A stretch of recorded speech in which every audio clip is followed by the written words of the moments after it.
29 de maio de 2010. Estamos aqui no Varanda das Artes, na Ilha de Paquetá, reduto do nosso querido e saudoso Licurgo, grande artista plástico.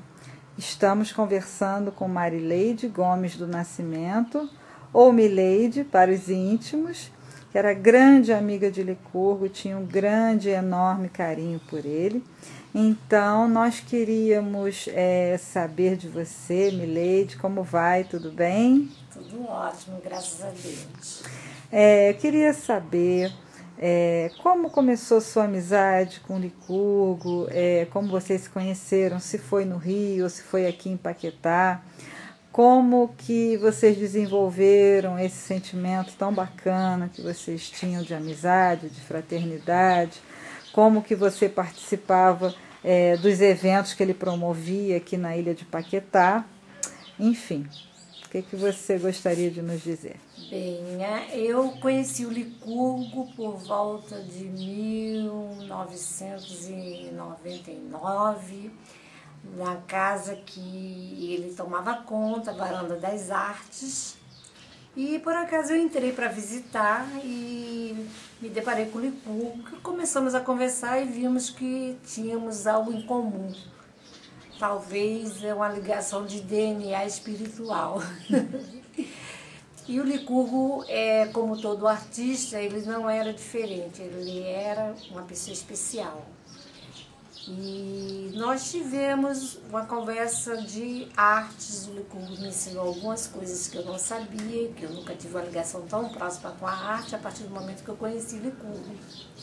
E ele começou a me falar da vida dele, e eu sempre visitava a Varanda das Artes, até que ele criou Almoçando com Artes, que eu achei uma ideia genial, e a partir daí eu combinei com ele trazer grupo do continente para vir almoçar com arte na varanda, e dali a gente comemorava o aniversário dos visitantes, tinha um bate-papo, tinha um chá, o Licurgo fazia parte da comida, eu fazia parte da sobremesa, e era uma integração muito legal, embora o Licurgo tinha um temperamento um pouco difícil, e nós brigávamos muito, mas era uma briga de amor.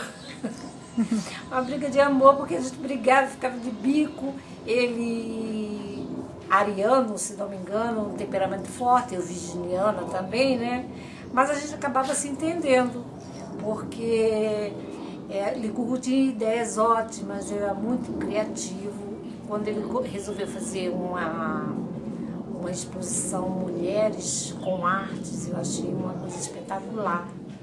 Eu me vi privilegiada, me senti privilegiada, porque a visão do Licurgo em relação à mulher era uma coisa muito respeitosa, era um sentimento de respeito, de grandeza. Ele sempre viu a mulher como uma guerreira, e o Licurgo foi cercado de grandes mulheres aqui na ilha. O meu convívio com ele é daqui, mulheres inteligentes, mulheres guerreiras, mulheres militantes, mulheres apaixonantes, e o Licurgo tinha essa alma de atrair essas pessoas. Algumas tinham dificuldades de entender o Licurgo, outras não. E essa exposição Mulheres com Arte eu achei muito bonita, eu participei. Foi em que ano? Eu não lembro bem o ano, mas ele fez os convites muito bonitos, ele se empenhou muito, que tudo que ele fazia bem feito, ele queria fazer o melhor, ele não pensava no lucro e sim no trabalho. Então ele fez os convites, ele pensou na comida, e outros eventos teve na Casa de Arte, como o lançamento do livro do Dr. Raimundo, que ele trouxe pessoas vestidas tipicamente de baiana para fazer o vatapá, a comida baiana que ele gostava muito. Ele renasceu aqui a vida da Dorinha Duval, da Lia Mitarax, que era uma grande artista de Paquetá, e o Jorge Amado, e outros que ele, no dia a dia a gente fica no esquecimento, mas o Licurgo estava sempre lembrando, sempre criando. A mão do Licurgo era uma mão abençoada, porque onde ele botava a mão dele se transformava algo. Ele passou a fazer plantio de plantas, vender mudas, e as plantas desabrochavam de uma maneira muito linda. Ele fazia comida de uma maneira saborosa. Eu lembro do afeijoada do Licurgo, eu lembro muito que ele teve o requinte do caldinho com o coentro, com a pimenta. Aquilo deu um diferencial à feijoada do Licurgo. Isso eu carrego comigo, não esquecerei jamais. Eu sempre que eu faço feijão, eu lembro daquele caldinho especial. Licurgo foi um grande amigo. Licurgo foi e continua sendo especial em nossas vidas, na minha principalmente. Eu convivi com o Licurgo nos momentos difíceis, nos momentos fáceis. Eu lembro de um período que o Licurgo estava muito deprimido e ele não era de se abrir muito com as pessoas. E ele me chamou e começou a chorar.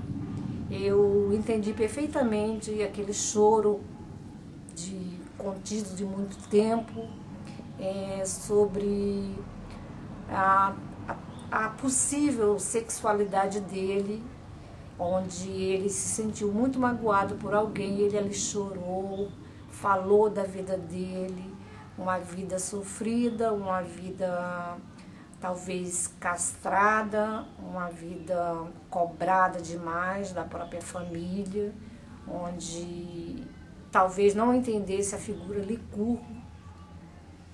E esse momento para mim foi um momento de compreensão e de que as pessoas nem muitas vezes sabem conviver com as diferenças. O Licurgo, ele era especial e teve alguns momentos difíceis em relação ao comportamento dele, à figura dele, a sexualidade dele. Em algum momento da vida dele ele assumiu alguma posição ou outra em relação a isso? Não, ele não assumiu. Ele sempre era muito reservado em relação à vida pessoal dele, mas eu vi Licurgo como um filho da ditadura, um filho da repressão, e isso talvez trouxe conflitos na sua personalidade, né? Mas a vida pessoal dele passou a ser respeitada. Nós, não importa, Licurgo era amado, independente de ser ou não ser.